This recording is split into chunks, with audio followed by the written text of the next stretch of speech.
Hey,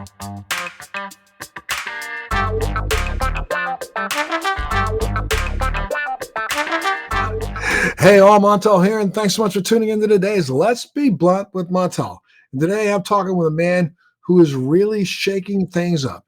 His mission in life is to do good and seek justice. He is a civil rights activist and a native of Baton Rouge, Louisiana, who's working on destigmatizing and also really in some ways decriminalizing cannabis use. He's running for the U.S. Senate and hoping to unseat incumbent John N. Kennedy. He recently released the first ever campaign ad for United States Senate, where he, as a candidate, is openly smoking cannabis. Mr. Gary Chambers, welcome, and thank you so much for joining us today on Let's Be Blunt with Montel. Thank you for having me, brother. Absolutely, sir. You know, I did some quick reading about your background, man, but I really would love for you to just fill our viewers in about who you are, where you're from, and you know what it was like growing up in Louisiana. So let's talk about your background completely. Where were you? Where were you born? You were born in Louisiana, right? I was born here in Baton Rouge, Louisiana, born and raised, and spent all of my life in the South. Lived in Jacksonville, Florida for 5 years, but most of my life here in Baton Rouge, and started a family young and got divorced and started a business and did all the things that young people do to try to figure life out. And somewhere along the way, became an advocate. I've kind of read in the newspaper that I was an activist. I didn't know it. That was what I was doing. I was really just using the platform that I had to speak about the issues that were important to people in my community. And that kind of propelled me into political conversations. And I think that's how we got where we are today. Gotcha. No, I hope that I don't open up wounds by asking a question, but your mother died at a very young age for you, right? Let's talk a little bit about that. So my biological mother committed suicide when I was 2 months old. And I was asked a question recently, if I could go to dinner with any person living or deceased, who would it be? And it would be my mother. And do you think that act that she did was because of postpartum depression, or what was it because of? Do you know? So I'm certain that it was postpartum depression. I'm not sure if back in 1985 that medicine or science was fully understanding of what women were dealing with. My mom had 3 small children, myself plus my 2 older sisters. One was 3, one was 1 and a 2-month-old, and a husband who wasn't the most faithful at the time. And all of, I think, the challenges of life were on this 26-year-old young woman, and she decided to take her life. And that is something that really shaped my early years. As a result, my father, who was her high school sweetheart, ended up an alcoholic until I was 10. Because of her death, or other it was reasons? all after her death. He kind of had this spiral effect, and he went through his own challenges in life. But he had an older sister, Yvonne, and her husband, William, who took me in at 2 months old and raised me. Who you consider your mother and father? I do. I call both of them. So I tell people God knew I was going to be so much that he gave me 2 daddies and a mama. There you go. And so There you go. William and Yvonne took me in and raised me as their own. And I'm not going to lie to you, brother. They gave me a better life than I deserved. We weren't rich people, but we were rich in love. And I didn't know that we didn't have a lot of money because, you know, we lived in a decent middle-class neighborhood. And my mom was a school teacher. My dad was a janitor. Went to church every Sunday and did all of the normal traditional things. But I think everything that I am is really a product of who they are. Got it. And do they set you on this course to being active in your community and wanting to help out and reach out? So I wouldn't say that they set me on the course, but they gave me the character to remain on it. My dad, William, is 79, grew up in the civil rights movement, was in college at a time when protests were breaking out for civil rights and voting rights and things of that nature. And so his view of America and the truth thereof, the South, deeply shaped my political perspective and my view of the world. And my mother, I can remember in the 90s, she would be in prayer, and I can remember her calling out the Sudan and calling out world leaders and praying that God would deliver people in certain parts of the world. And that was kind of like a spiritual awakening to, I guess, the moral cause that is worked out through government, right? That government is a construct ran by people that should serve people, but does not always do so. So I think all of that was shaped by them. And then my desire just to see a better outcome in the community that I grew up in kind of created the fight that exists in me. And, so when did you really start your social activism? About 2015, 2014. So the kind of like everybody else, when Trayvon Martin was killed in 2012, I had a platform called the Rouge Collection, and it's a media platform, and I wrote columns as the publisher of the platform. And I wrote about Trayvon Martin when that happened. And when Mike Brown happened in 2014, 2015, I wrote a column and held my first town hall. And following that town hall, there was a brother named Lamar Johnson here in Louisiana in 2015 who was arrested in a little small town called Baker. He had a normal traffic stop, ended up going to parish prison. And a few days later, they said that he allegedly hung himself.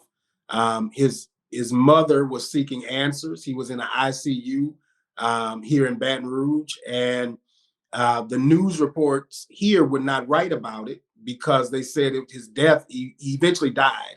And they said his death was ruled a suicide, so that they didn't write about suicides. Being someone who's lost his mother to suicide, I understand that people are seeking answers in moments like that. And so I wrote columns about it. 40,000 people read the first column I wrote about Lamar Johnson. Few months later, our district attorney here in Baton Rouge, Hilla Moore, attempted to reopen this thing called a misdemeanor jail, where they were rounding up people who had traffic violations and putting them in the city court jail. Long story short, we showed up at a city council meeting and killed the misdemeanor jail. Baton Rouge has never had one since. And my logic was that if you can't maintain the jail that you already have, you don't need a temporary jail. And so we killed it. And that's kind of how I got into advocacy, and finding out that one issue after the other, the government was taking our tax dollars and spending it on things that didn't actually serve our community or help make us safer or stronger. And I just never stopped going. And I mean, you did things like even rename a high school in your area, did you not? Talk a little bit about that. Most folks found out about me from roasting Connie at a school board meeting before I ever smoked a blunt on camera. Say that again? Most folks found out about me from roasting Connie at a school board meeting. Mm-hmm. I went viral in 2020 for checking her while she was shopping at the meeting. And that kind of gave folks a bigger view into the advocacy we had done. The name of the school was Lee High. My daughter is in middle school here in Baton Rouge, and she's on a track where she would end up at that school. And I told her mom she wasn't going to a school named after somebody that was a bigot. And her mama said, well, you must be going to change the name of the school. And so we worked to help get the name of the name of the school changed. And you said it quickly, but what precipitated that was the fact that did you videotape that board member sitting there during the meeting? So people were actually testifying, but this board member was sitting there shopping online. She was shopping, looking up clothes and stuff. And I know Connie personally. And so I just knew that if I didn't get video or picture proof, she was going to lie. And so I just got a video of it and then confronted her when I got my turn to speak on the mic. And people were deeply moved by that encounter. I'm just glad we got the name of the school changed ultimately, because all of that's for nothing if we don't actually get the policies changed. Absolutely. And then you also had another run-in with another politician, did you not? I've always got something going on. Gotcha. Gotcha. And then so there you are, activist. Now, what got you interested in running for office? Well, when you meet your politicians and you realize um, how all of this works, and the truth is, many of them, they have good hearts, they mean well, but they lack courage. And the courage is a major part of what's necessary to make wholesale change in communities like the one I grew up in North Baton Rouge, where a black male in North Baton Rouge makes 50 cents on a dollar to that of what a white male in Baton Rouge makes. And two emergency rooms closed in North Baton Rouge, grocery stores and things of that nature closing. And when I started talking to my elected officials, most of them had no solutions, no ideas about how they could solve these problems, just a bunch of press conferences about the problem. And so we were already without a title or a position helping fight to move and change policy. And so the reality became to me one day that if you want to see certain things change, you got to just go in there and do it yourself. And so I decided to run. And what office did you run for first? So I ran for the state senate first. I got obliterated in that race, if I'm honest, Montel. I Gotcha. didn't know much about the way the political structure works at the time. And what I didn't have in support as far as a large following that I have now, it was difficult to raise financial resources because I was challenging the machine every day. So, of course, the people who give in politics locally weren't going to support my campaign.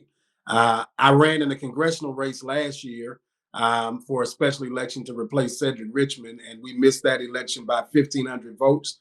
And we're You could have very had a proud of that runoff, right? race. I mean, you got what, We 28? missed the runoff. You got about 28% of the vote, but you missed the runoff. 23.5% of the Wow. vote. We missed it by less than a percentage point. We beat a sitting state senator in her Senate district in New Orleans, and won 148 out of 300 precincts in Orleans Parish, which for a boy from Baton Rouge is pretty impressive. And you had a good mix of people who were following you. You not only had the black vote, but you got a large percentage of the white vote in your town, right? We carried the white vote in New Orleans, and we did so because we were very intentional and aggressive about talking about the policies that are important to addressing issues. We didn't spend a lot of time around politicians and wine and cheese crowds. We did this thing called backyard conversations because of COVID, and we went into people's backyards, into their businesses, and had conversations with them about the issues that were important to them, earned their trust, and then earned their vote on election day. And we believe we can build momentum from that in what we're doing now. Hey, that sounds like a good example of how. I mean, what party are you aligned to? The Democratic Party. I'm a Democrat. Okay. Well, I mean, it would seem to me that that's a blueprint for Democrats of the day to, get off the stick and get off of TV and get into some backyards and having some conversations directly with the people, letting them understand where you stand. I think for me, because I got into this from an advocacy perspective, that if the people aren't centered in it, then it's not authentic for me. That we've had a way of doing politics that has worked for the status quo and bureaucrats, but not necessarily for working class people who fund this government, who pay taxes into this government for us to be able to do the things that we do. And I hope that some of the things that we're doing are catching the attention of the Democratic Party. I'd be an independent if it were more possible for independents to be elected. But because we have a two-party structure, I'm more aligned with the Democratic Party. And I personally stepped away from the Democratic Party. I had already stepped away from the Republican Party because I used to be in the military, and like a lot of military folks, I did back in the day ridiculously align myself some with the Republican Party with some of the things, but I was never really a true Republican.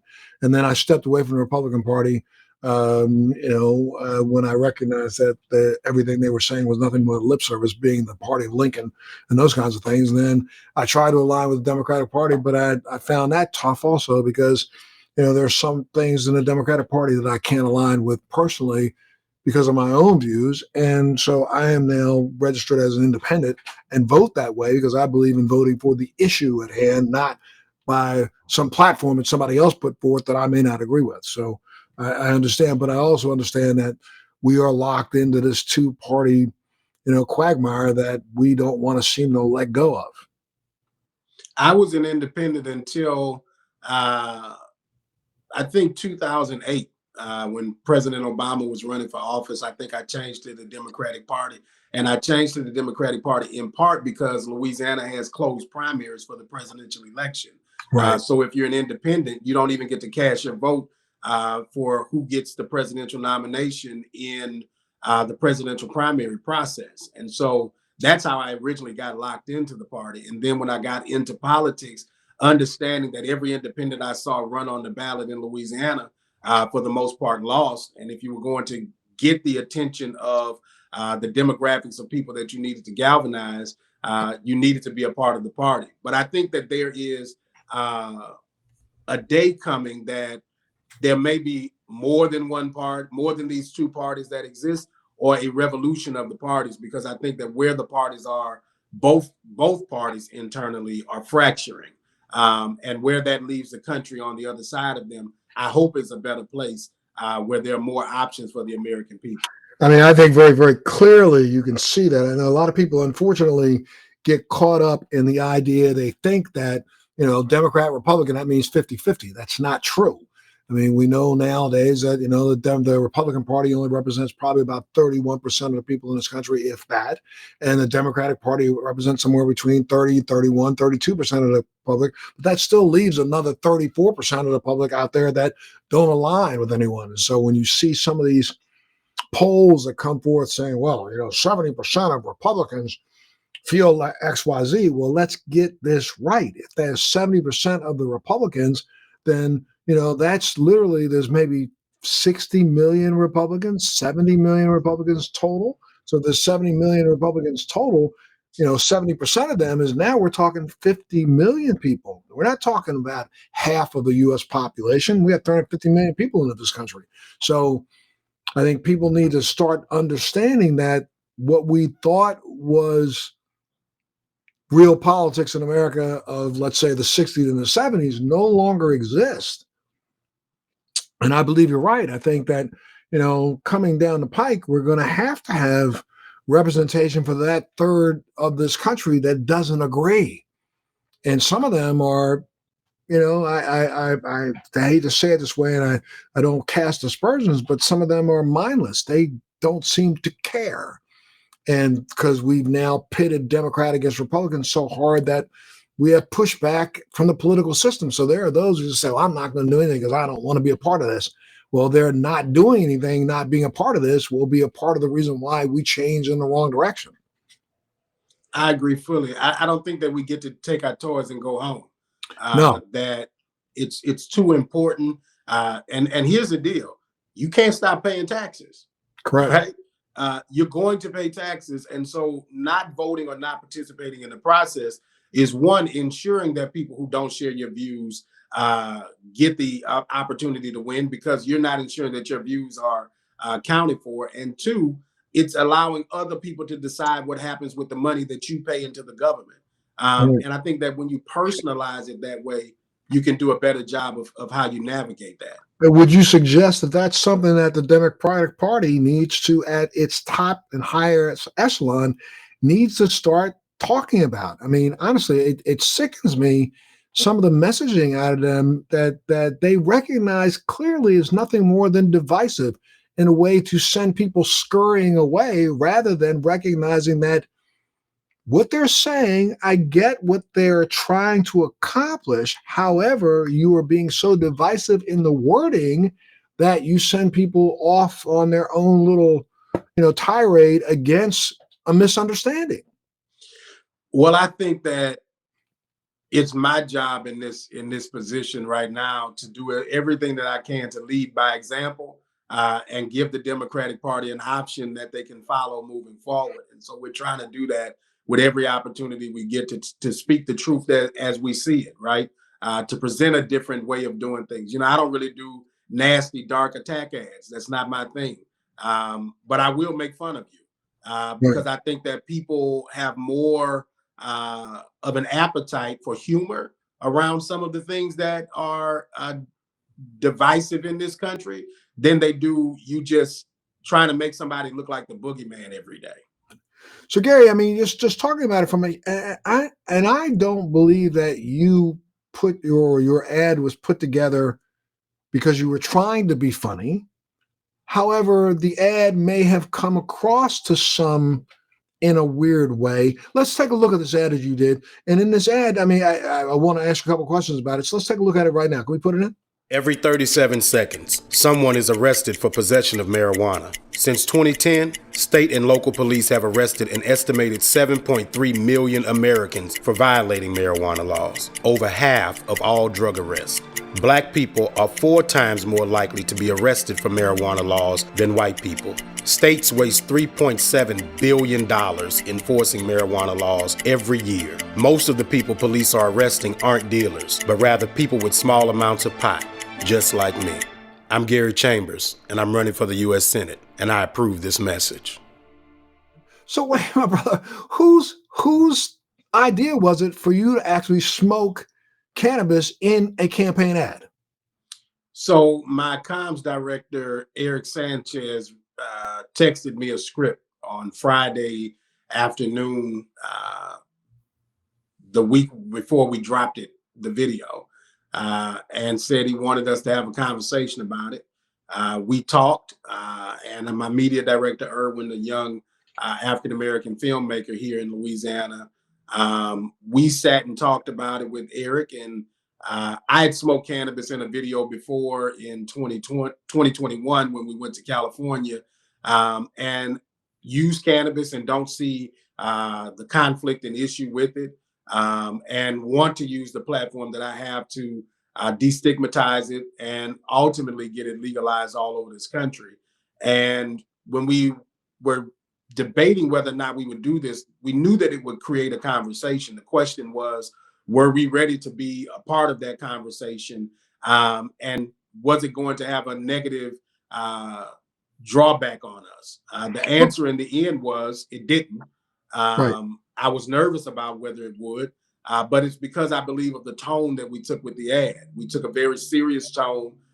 We made sure that the message was strong and on the facts about the data that says that every 37 seconds, someone is arrested in this country for use of cannabis, while 19 states are now legalized recreational cannabis. 37. Well, you're 19 legalized recreational, but you now have 38 states. Mississippi just passed a 38 states with medical cannabis, plus the District of Columbia. Go ahead.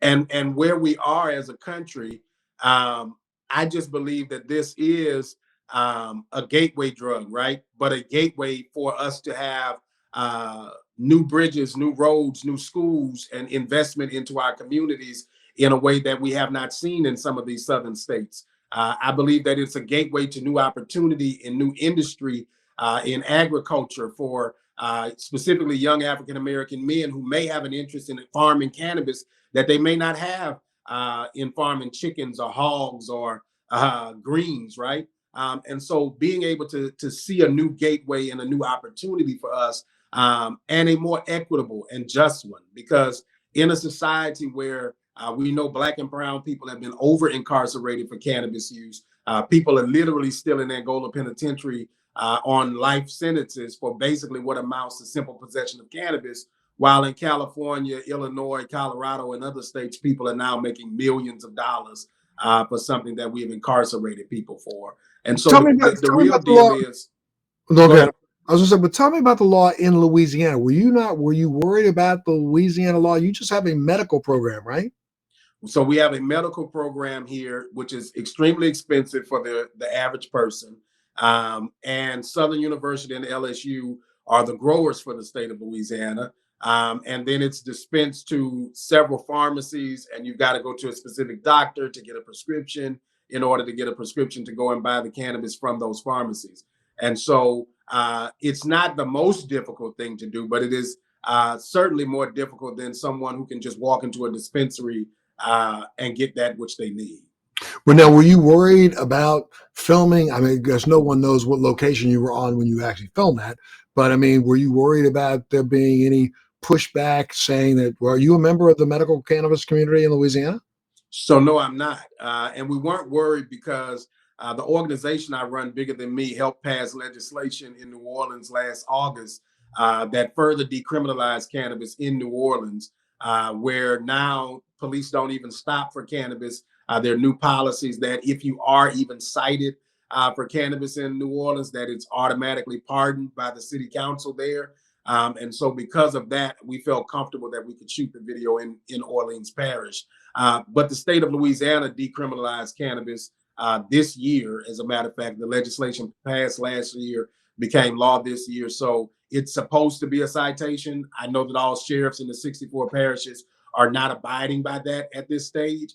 But I think that we will get to a place where the decriminalization is truly where we are. I think we're not far from recreational here in Louisiana, maybe a few votes in the House. The question is, can we pass it in the Senate? But and again, now if you become a senator, then you're starting to look at this from a national point of view, and we see how tightly wound our Senate is in this position where we're almost a stalemate, and unfortunately, in the midterms we may swing in the wrong direction. But cannabis has always been one of those issues that I think, whether they want to admit it or not, both right and left see eye to eye. I mean, when we take a look at, the fact that Mitch McConnell was the primary pusher of the, hemp bill to legalize hemp because he wanted to make sure his constituents had an opportunity at, a lucrative business opportunity. And we also know that even if you look at January 6th last year, the only thing that the far right had in common with the far left is that a lot of those people that broke into the Capitol were running around in the Capitol smoking cannabis. So what do you think from a national perspective? First off, how has some of the other Democratic senators looked at your ad outside of your state? Do you think that you will be embraced when and if you actually become a senator?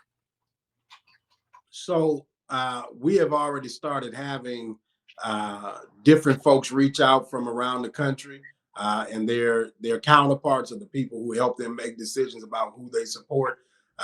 And we think that it definitely gave us a doorway and a conversation into members of the Congress and the Senate. And we're excited about that. I think that it's a conversation that more legislators want to have.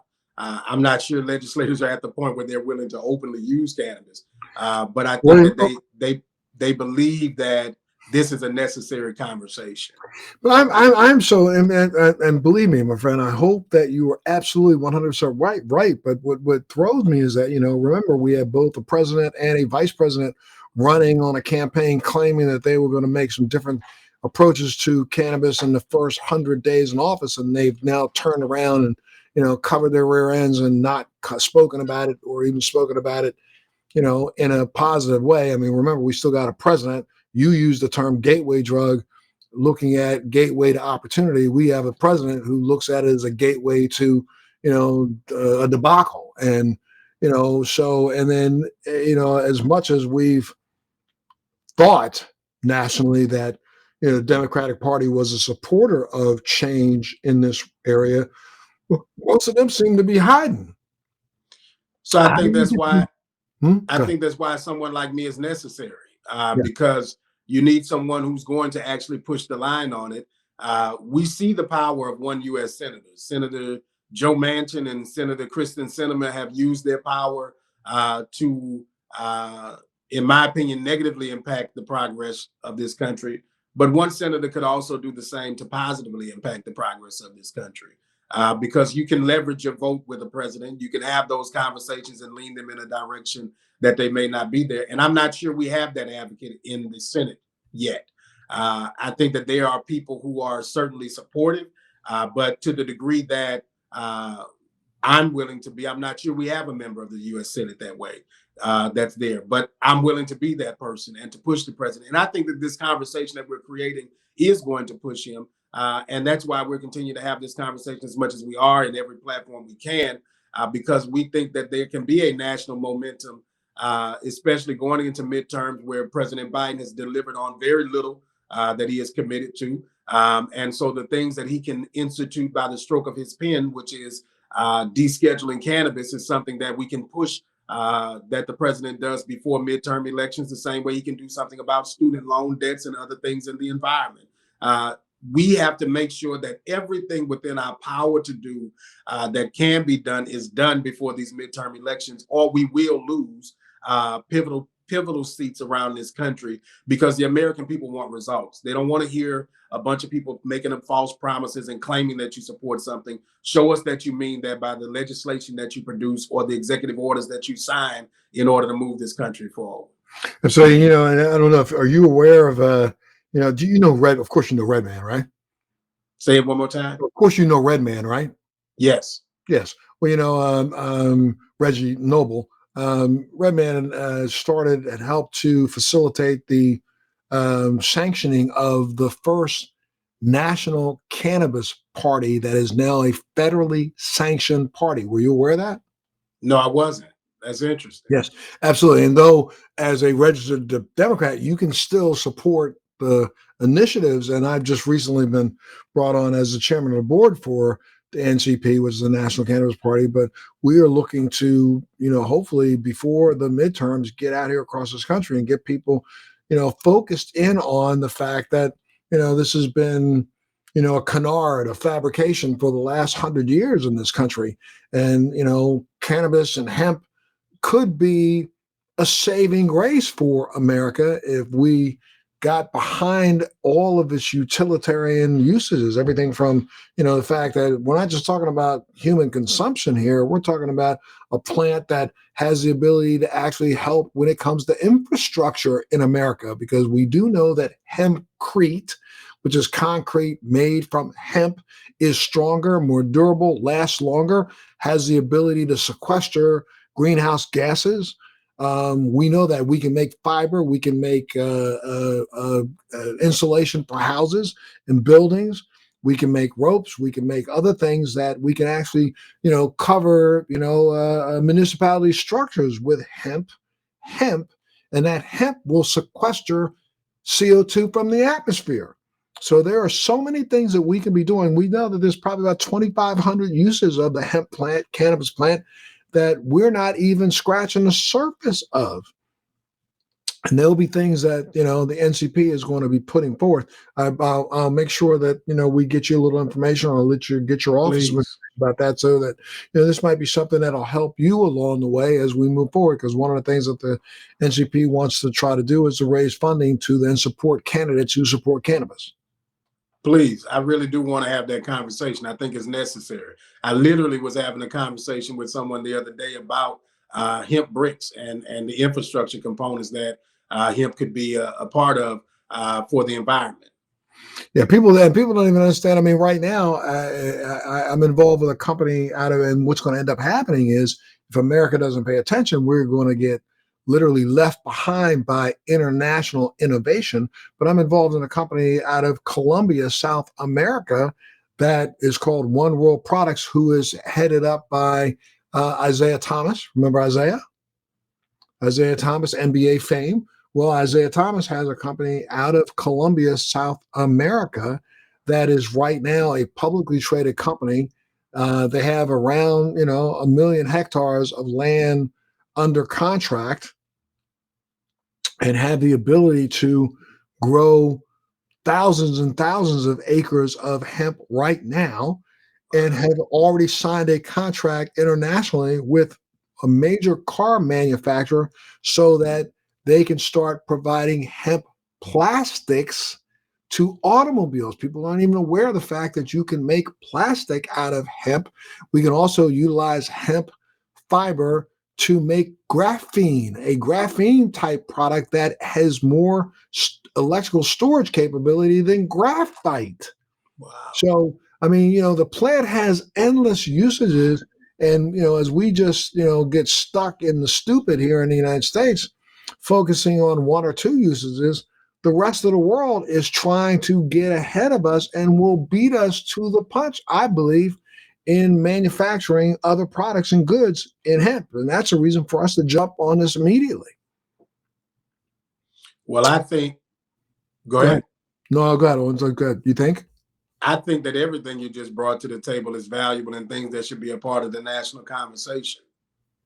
Absolutely. And, I think in states like Louisiana, I mean, you touched on it, you touched on it very, very well. The fact that the incarceration rate in America is still for cannabis violations. I mean, that's one of the things that just goes right over people's heads. I mean, with the vice president, when she was the attorney general in California, she made sure that there were more black and brown people arrested for minor cannabis violations than her predecessor.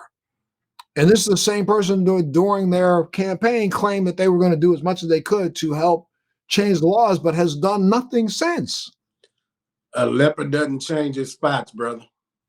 Absolutely. I know that you worked at beating up a politician who had some very deleterious things to say about her, and I applaud you for that because there was no right for anyone to denigrate the vice president the way they were. However, I think we need to hold her accountable for her own past egregiouses against us ourselves. I mean, he ran on a campaign of wanting to make sure that black and brown people had more opportunity, yet those opportunities she ensured were taken away from so many in the state of California, in a state that already had a legal cannabis program. Well, what I'll tell you, a friend of mine, Kevin Griffin Clark, uses a quote: accountability is not an attack. And holding the vice president accountable to do what she said and what the president said is not attacking them. It is simply asking them to do what you said you do. That's Right. it. Absolutely. And now, just in general, as you move around Louisiana, what has been, the feedback that you've gotten from constituents? Overwhelmingly positive.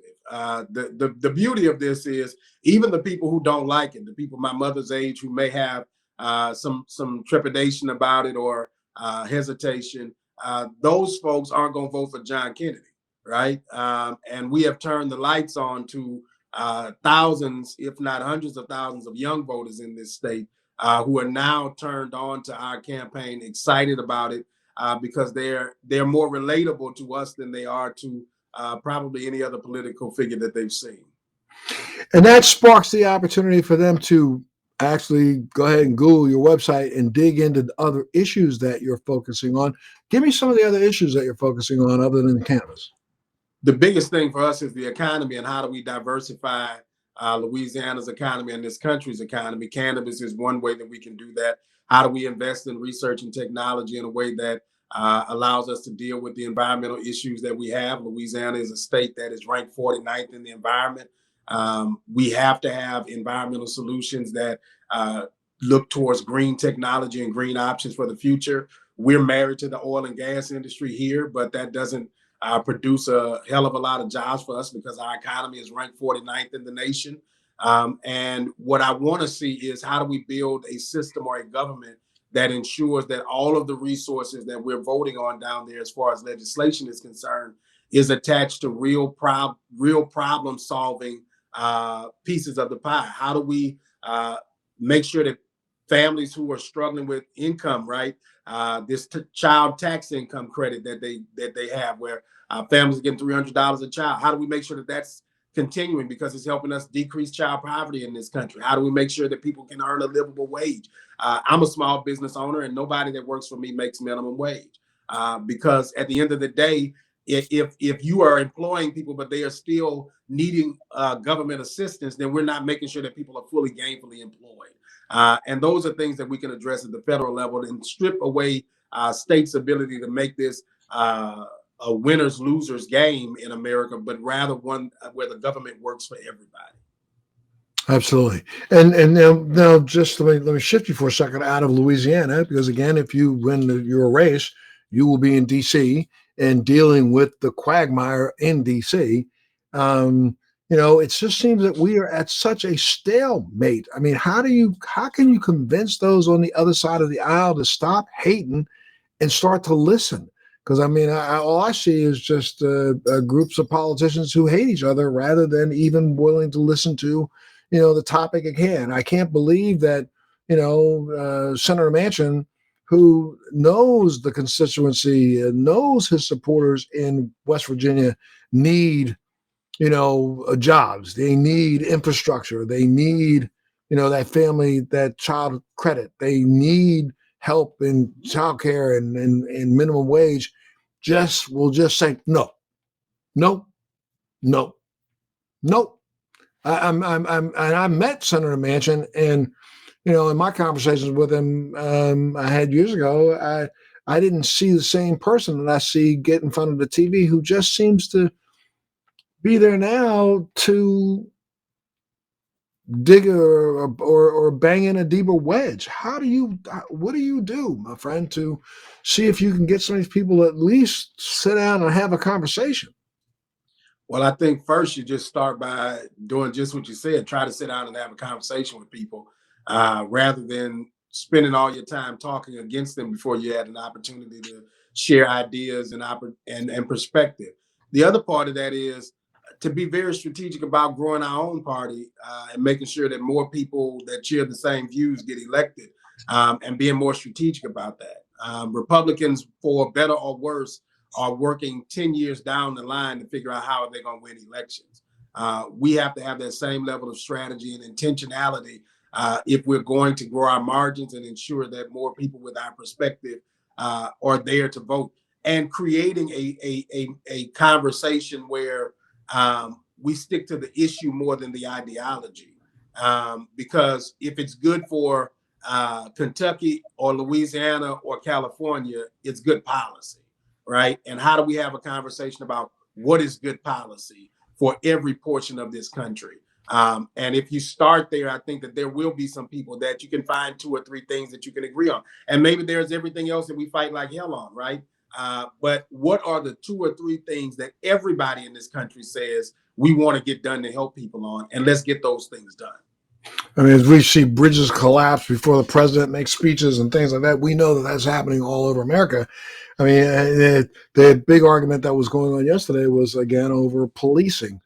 What are your views on this whole, and I don't need you to support, or I'm not throwing this out there, do you support or not support this whole defund the police idea? Because I've never believed that idea originally started off with taking money away from police officers. It just meant utilizing the money we pay in our taxpayer dollars to support police, to make sure it's utilized in a way that it's most instrumentally can impact the community. What are your views on this? So I believe in smart policing, that when you look at police budgets, we do spend a awful amount of money in police budgets where we're not solving crime. I live in a state that is ranked 50th in the nation, and police resources could be better spent than they are. We do need more social workers. We do need more mental health experts. Police officers shouldn't be calling or responding to people who are in a mental health crisis. I have a brother who's paranoid schizophrenic and have dealt with episodes throughout my entire childhood where the option was to call literally the coroner's office to have him committed if he needed mental health treatment, right? And having a governor who had decimated mental health care in this state, the only person who comes in those situations is the police, right? How do we make sure that the government that we are paying into works in a way that is efficient? I think requires us to look at where we spend our money and how we allocate that money. This is more about reallocation of resources to be more effective than it is for defunding for me. I have watched Republican legislatures reallocate money from education and healthcare in every legislative session that I've ever watched in the state of Louisiana and on the federal level, that we reallocate money all the time. I think it was terrible messaging in some ways to use the word defund. But when you talk about, do we need to visit where we spend our tax dollars, the government should be doing that in every area all the time. The same way that you or I as business owners are always going to look at where can we trim the fat, where can we move money around to be the most efficient with how we spend our resources. Absolutely. And I think more and more of that message needs to be reverberated within the Democratic Party so that people come out with the right terminology, not just say, well, just no, we need to defund. Defund doesn't mean, what does that mean? And I'm glad that you explained that way. And let me tell you, in neighborhoods where people are being carjacked or robbed or homicides are happening, they're going to call the police. You know, there is a function and a need for police officers. We just want good police officers, and we want to make sure that when we spend money on policing, that we're spending money in a way that actually helps us address the issues of crime. And billions and billions of dollars have gone into policing from the local, state, and federal level, and we have record-breaking crime numbers. So the question becomes, are we spending this money wisely? Throwing money at a problem isn't always the solution. Looking at where those dollars are going and what are we getting out of that dollar is where I think we need to be asking ourselves questions as a country. Any other issues you want to address? That this is a winnable race here in Louisiana, that people look at Louisiana and say, oh, it's a ruby red state. We are 35% Black, about 5% brown, 15 to 20% of the state. White population is Democrat for sure. And this state has a Democrat as the governor currently. The only state in the Deep South with a Democrat as governor. And this is winnable. This isn't just a gimmick for us to smoke and have a conversation around the blunt, but to use this to talk about all of the things that exist within the construct of this government and how we make this country stronger, more equitable, and more just. And I think we do that by ensuring that representation exists for the people of Louisiana to be a voice that can be bold in the U.S. Senate to help bring this whole country to a place that's better than where we are. Well, I'm so glad that you presented the ad the way you did, because it does allow for people to say, what? Click, and then hear the broader picture and broader context. So I wish you well, sir. I hope that you are successful this time around. I think you probably will be, because you went viral with that video. You know that. And, we're not done. We're just getting started, brother. All right. Okay. Well, and anything we can do here at Let's Be Blunt to help you, or on my other podcast, which is, Free Thinking with Montel, I'd love to have you back there so we can talk about it from a free thinking standpoint of other issues that you were focused on. You always have a home here, sir. Thank you. I appreciate it. Absolutely. And we appreciate you, and I appreciate you, the viewer, who's tuned in to see Mr. Gary Chambers today on Let's Be Blunt with Montel. Make sure you tune into the next Let's Be Blunt with Montel.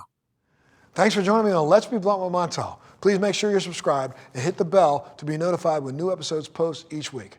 We'd love to hear your feedback also, so please send us your comments.